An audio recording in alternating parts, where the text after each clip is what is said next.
பரிசுத்த ஆவி ஒருத்தருக்கு கிடைச்சிருக்குது அல்லது கிடைக்கல, இதை எப்படி கண்டுபிடிக்கலாம்?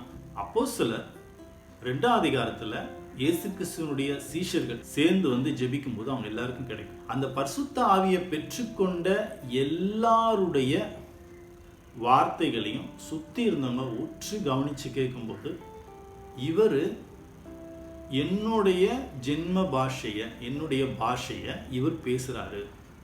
என்ன பேசுறாரு? இவருடைய தேவனுடைய மகத்துவங்களை என்னுடைய பாஷையில் அவர் பேசுறாருன்னு சொல்லி சுத்தி இருந்த எல்லா மக்களும் சாட்சி கொடுப்பாங்க. புறஜாதி கொடுக்கிற சாட்சி. அப்போ பரிசுத்த ஆவி உங்களுக்கு வந்துருச்சு அப்படின்னா அதனுடைய ஃபர்ஸ்ட் அடையாளம், நீங்க தேவனை பத்தி உங்க மொழியிலேயோ வேற ஒருத்தர் மொழியிலேயோ பேச ஆரம்பிச்சிருவீங்க. தேவனை பற்றின மேன்மைகளை நீங்க பேசுவீங்க.